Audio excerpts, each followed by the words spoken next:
Hello, welcome back to Let's Play Jane's Fighters Anthology as we continue on with the reference materials. So first off, I did I'll put a note in the other video, but that goes up, well, that went up an hour ago, or an hour ago from when this is going up. But basically, I went and I quick double fact checked the materials here, and for the GAU-8, TP is training round. It's training practice or something like that. So I don't know what the fuck they're on about with TP. Like, I can understand TP being like a standard peacetime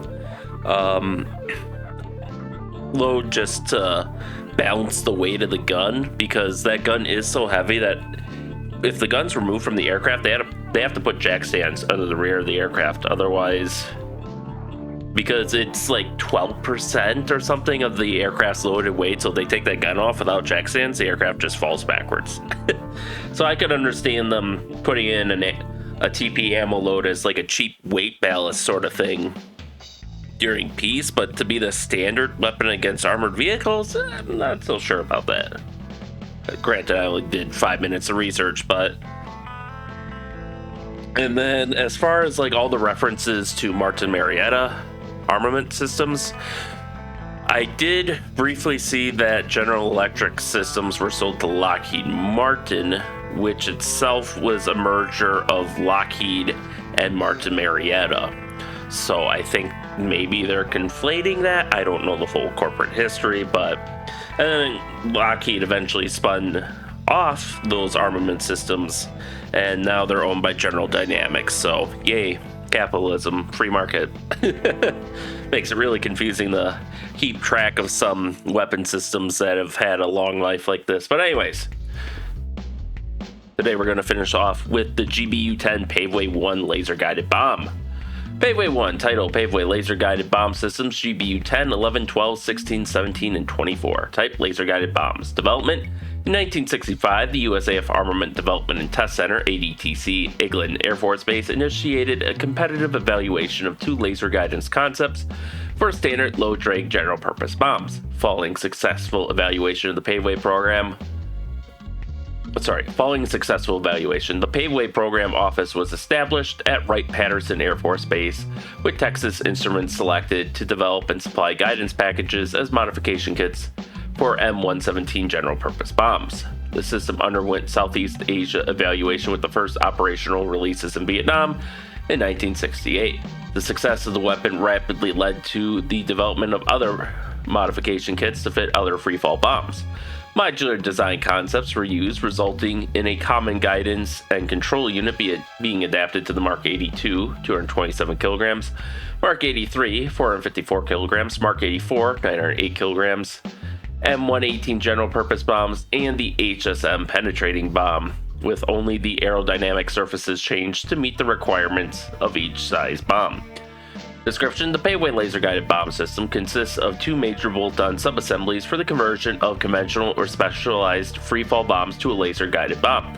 All the LGBs are made up of three major assemblies: the front-end laser guidance and control section, the main body warhead with suspension lugs, and the bolt-on stabilizing tail assembly.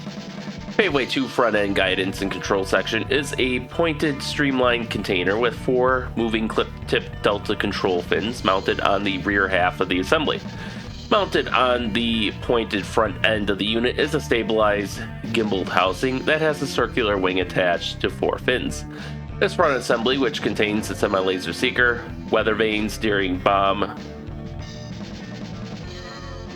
Sorry, I lost my place. Weather vane steering bomb flight, and aligns approximately along the bomb flight path. The four different body warhead units used for Paveway II bombs are described separately below. The bolt-on rear end assembly has four fixed large flip-out aerofoil surfaces arranged in a cruciform pattern. Specifications: GBU-10 C, D, E, and F. Length 4.32 meters, body diameter 460 millimeters, weight 900 kilograms approximate, filling 428 kilograms Tritonol. And here we actually get a nice partlet. So here's the bomb, the main bomb that they're modifying. This is for the GBU-12 500-pound Mark 82 bomb, the GBU-10 2,000-pound Mark 84 bomb, and the GBU-16 1,000-pound Mark 83 bomb. Here we have the wing release mechanism, which pops out the wing assembly and extends it, as you can see there, after it's released. Forward adapter for attaching the guidance system, which is a gimbal with 2 degrees of freedom, aero stabilizer detector, optics, and silicon detector. Little microcomputer in there, computer half housing, and 4 more control fins for aiming the bomb, and a control section, hot gas generator, and thermal battery. So you can see it's just a 2-part strap-on kit, guidance in the front and fins in the rear. And here we can see, a nice comparison of the different sizes. So the GBU-12B/B Mark 82, the GBU-16B Mark 83, the GBU-17B HSM, the GBU-10CB Mark 84, and the Mark 13-18 for the UK. Oh, we get a second picture. And in this one we can see the, it looks like is that a Phantom or a Jaguar? I think that's a Jaguar.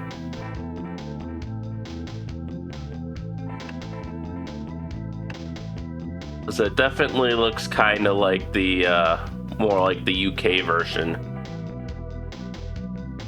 Do we have the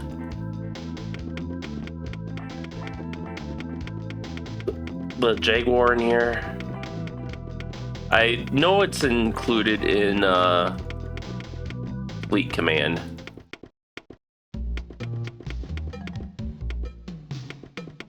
I don't think we have it in this one though. Yeah. Unless it's under HAL, which I don't think it is. HIJKLM, so we would have passed it already. Yeah. Otherwise, it looks like it could almost be an F4 Phantom.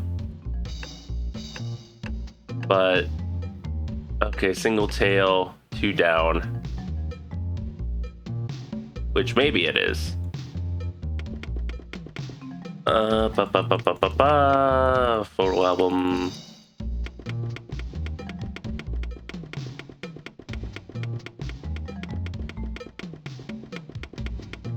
It takes so long to get through. Okay, there was just the one for the GBU-8. Yeah, what's throwing me off is like there's this, it looks too short to be an F4, and then there's that, like, it looks like an intake there almost that's like bolted on. Now I gotta know this now. Cat Jaguar.